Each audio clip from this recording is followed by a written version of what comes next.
কোরআনুল কারীমের মধ্যে 25 জন নবী এবং রাসূলের নাম আছে। এখানে আমার শ্রদ্ধেয় উলামায়ে কেরাম আছেন, আপনি জিজ্ঞেস করেন কোরআনে নবীর নাম আছে কয়জন? 25 জন। বলেন না কয়জন? তো নবী রাসূল তো মোট 25 জন। কয়জন? তো 1,24,000 কিংবা 2,24,000, এই আরো বেশি কম হইতে পারে। তো 1,24,000 ধরেন। তো কোরআন শরীফে নবীদের নাম আছে 25 জন। হাদিস এবং অন্যান্য ইতিহাসের কিতাবে মিলাইলে সবগুলো মিলাইয়া বাড়ি সালান দিয়া 100 নবীর নাম মিলাইতে কষ্ট হয়ে যাবে। কথা বুঝেন? একেবারে বাড়ি সালান দিল সমস্ত নবীর নাম মিলাইলে সব কিতাব খুঁজা, তো 100 জনে যদি মনে করেন জানা গেল, ধরে নিলাম, তো 1,24,000 নবীর মধ্যে 100 জনের নাম মনে করেন আমরা পৃথিবীবাসী জানি, ওলামায়ে কেরাম জানে, তো বাকি যাদের নাম কেউ জানে না ওনারা ব্যর্থ। মতো তো চিনে না, ওনারা তো ভাইরাল না, ওনাগুলো তো সবাই চেনে না, বলেন তো ওনারা ব্যর্থ। তাইলে আমাদের প্রিয় নবী সাল্লাল্লাহু আলাইহি ওয়াসাল্লাম বিদায় হজ্জের মাঠে আরাফাতের ময়দানে ভাষণ দিয়েছিলেন যখন 10ম হিজরিতে, তখন নবীজির সামনে হজ্জের মাঠেই ছিল 1.25 লক্ষ সাহাবী। তো কম বেশি হইতে পারে আরো, তা আপনি ধরেন 1,25,000, এটাই তো 1.25 লক্ষ নাকি? পৃথিবীর সমস্ত কিতাব একত্রিত করিলেও 5,000 সাহাবীর নাম খুঁজে পাওয়া যাবে না। একবার সব কিতাব খুঁজে ফেললো, সর্বোচ্চ 313 জন বদরি সাহাবীর নাম একসাথে আছে, আর বাকি আরো আছে সাহাবীদের নাম। তো আপনি মনে করেন একেবারে সর্বোচ্চ তালাশ করে 5,000-এর নাম মিলাইলো, কথার কথা এতটুকু হবে না, আরো কম।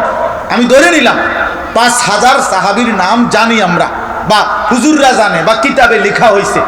তো শুধু আরাফাতের ময়দানেই তো ছিল 1,25,000 সাহাবী, সবাই তো একেবারে হজে আসে নাই, আরো তো ছিল বাড়িঘরে নাকি? আচ্ছা এবার দেন আপনি 1,25,000 থেকে যদি 5,000-এর নাম সবাই জানে, তো 1,20,000 সাহাবীর নাম তো পৃথিবীবাসী কেউ জানে না, তো ওনারা ব্যর্থ।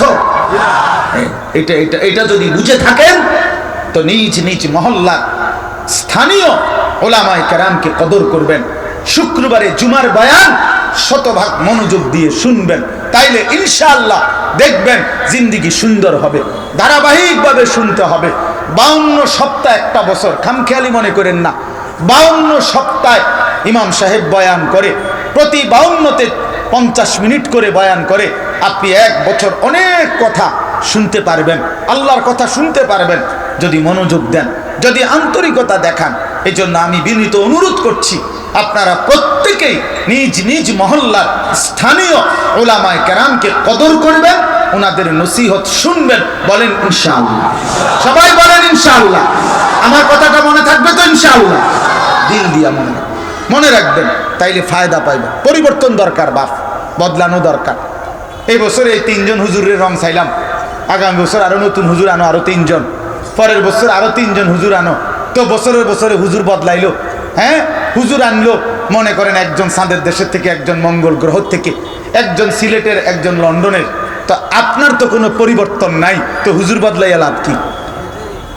আপনি তো এই তো আজকে 60 বছর অনবীর এখান কথা কয় না, আমনে ডাকাইতের তো কোনো বদলানি নাই। আপনি তো আজকে 60 বছর এখনো যে আট করলেই কথায় কথায় গালি দেন, তো কার কাছে ওয়াজ করে? এই ওয়াজ যায় কই? এগুলা যায় কই? এত ওয়াজ কই যায়? বলেন ইনসাফের সাথে। এই জন্য দয়া করে ভাবতে শিখেন, বুঝতে শিখেন।